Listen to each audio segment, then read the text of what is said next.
uno de los temas que nosotros debemos considerar es que este proceso puede ser promovido, y en el caso de nuestro país ha sido ya promovido por acreedores, que fue el caso de un banco en uno de los tribunales de Santo Domingo, o puede ser promovido por los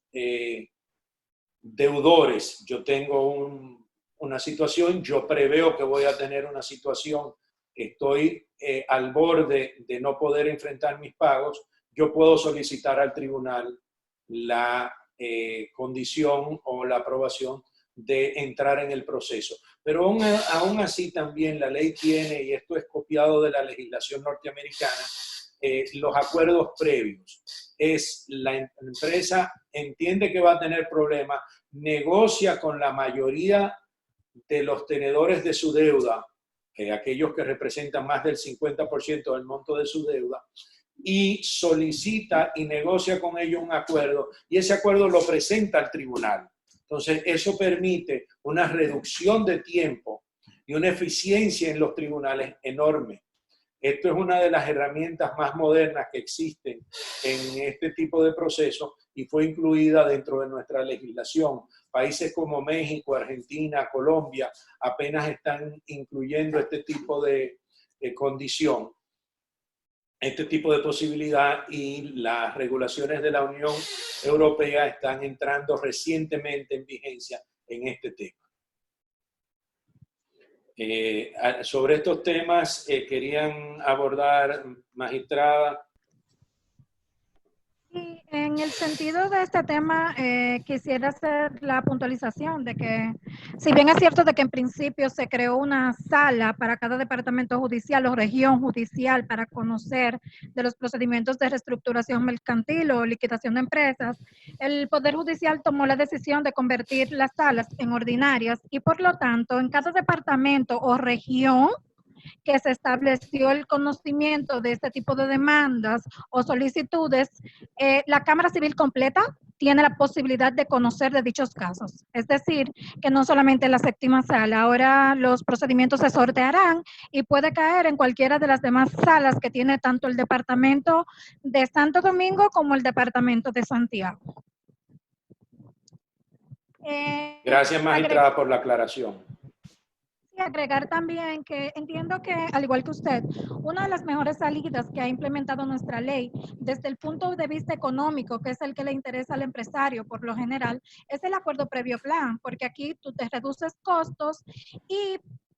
por así decir, algunos de los personajes que entran o sujetos procesales a la reestructuración y liquidación mercantil que conllevan gastos, por así decir, un poco altos, como son el verificador, que prácticamente lo puedes suprimir cuando entras a un acuerdo previo plan, o cuando puedes negociar previa a la presentación del procedimiento con tus acreedores, lo cual implicaría reducción de gastos y reducción, por así decir, de pasos procesales para la implementación más efectiva del procedimiento. Visto desde el punto de vista de los costos, diría que sería una buena solución pensada desde el punto de vista tanto del acreedor como del deudor, el poder reunirse y poder sujetarse a un plan de reestructuración de acuerdo previo plan. Ojo, también entiendo, adicional a lo que planteó Raimundo, que además de esas personas también podrían solicitar un procedimiento de reestructuración en el Estado Dominicano a través de la DGI, cuando se le debe el pago de los cierres de años fiscales, y podría considerarse el hecho de que también pudiera intervenir la TCS cuando se dejan de pagarse las cuotas que se deben de pagar por cada empleado en la TCS. Pudiera considerarse desde el punto de vista de lo que plantea la ley como posibles acreedoras de esas empresas o personas físicas comerciantes. Perdón, entonces, magistrado, lo que usted plantea que, sí, usted plantea que Sí. la DGI o la TCS como acreedores pudieran iniciar el proceso. Sí, pudieran iniciarlo. Inclusive hay un anteproyecto de ley que se tiene como ley matriz que se está trabajando con el Congreso a dichos fines. de que la DGI pudiera impulsar reestructuraciones de empresas que le deban, por ejemplo, 3 años consecutivos de cierre de año fiscal o no hayan presentado ningún tipo de ganancia para el Estado Dominicano, aquellas empresas que no se sujetaron, por ejemplo, a la transformación que debieron de someterse y que aún siguen operando y no presentan cierres de años fiscales que todavía existen. Voy a hacer un breve aclarando para la audiencia que quizás no lo captaron. Es que el proceso de reestructuración es un proceso que lo puede iniciar tanto el deudor, la empresa que está en dificultades, como los acreedores. Entonces, por eso era que estamos preguntando que la DGI o la TCS, que pudieran ser acreedores de una empresa, pudieran impulsar el inicio de un proceso de reestructuración que bien pudiera entonces convertirse en liquidación si así resultara, ¿correcto?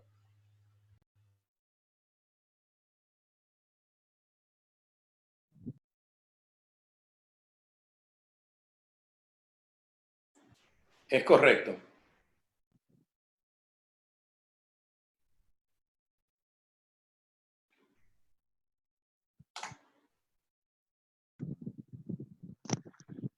Sí, desde el punto de vista procedimental, pudiera considerarse que puede optar por cualquiera de los dos procedimientos, porque no necesariamente las condiciones estén dadas para una liquidación judicial. Esa es la última ratio, viéndolo desde el punto de vista de un empresario y desde el punto de vista de la ley. Sería la última opción que tendría un empresario, una persona física comerciante, porque nadie quiere cerrar su empresa. Ni ningún Estado quiere perder el ingreso que conlleva el hecho de que tú estés moviendo la economía como empresario. Sí, esos son de las circunstancias que llevan y que llevaron al Estado Dominicano a crear este proceso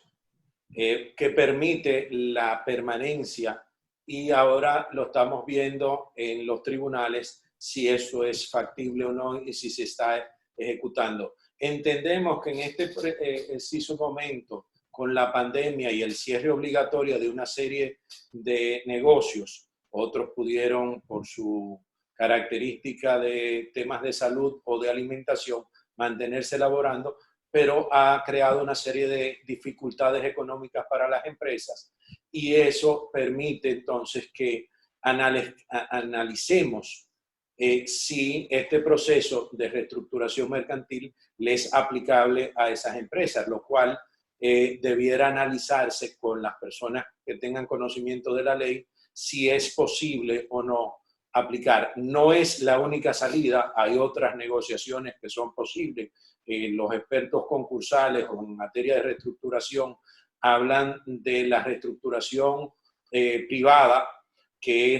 ni siquiera llega como plan previo a los tribunales, sino es entre los acreedores y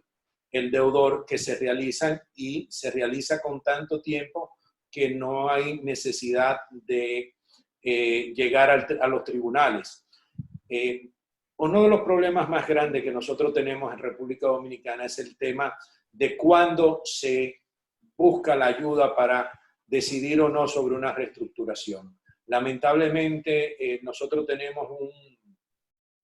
un genoma de que creemos que cada negocio que vamos a realizar, el próximo negocio que vamos a realizar, nos va a dar la oportunidad, nos va a dar los ingresos para que nosotros vamos a sobreponernos a las dificultades. Eso no es tan posible. Nosotros tenemos que buscar lo más temprano posible, lo más a tiempo posible, entrar en una negociación, ya sea en una reestructuración privada, en un plan previo o en una reestructuración a través de los tribunales. Porque si no lo hacemos a tiempo, puede ser que sea muy tarde y nos veamos enfrentados en que lo que nos va a ordenar el tribunal es una liquidación. Magistrada, usted parece que tiene alguna observación por ahí. No, yo estoy completamente de acuerdo con usted, porque entiendo que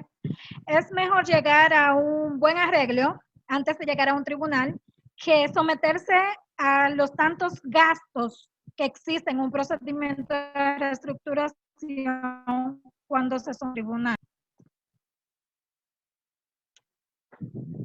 Quizás entonces, para ir entrando a uno de los temas que yo sé que a la magistrada le va a gustar, pudiéramos pasar a la parte práctica de cómo un empresario, una persona que esté sufriendo ahora mismo el impacto del COVID y merme su capacidad productiva, puede de cierta forma beneficiarse de la ley. Yo pienso que uno de los elementos más importantes es entender que hay una concentración de la competencia. ¿Qué sucede? En un proceso empresarial normal, el empresario puede sufrir el impacto de distintos tipos de demandas, de acciones de diferentes jurisdicciones. Una vez el proceso de reestructuración inicia, hay una concentración de la capacidad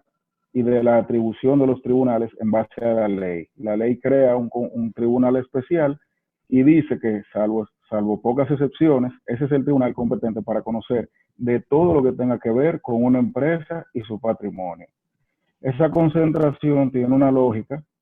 y es obviamente que se busca que el tribunal que está conociendo de la reestructuración y que tiene el contexto de la empresa, de lo que está pasando, de lo que tiene, de lo que debe, pueda ser el mismo tribunal que conozca los casos que, aunque no estén vinculados como tal a la reestructuración, sí pueden afectar el patrimonio. Por ejemplo,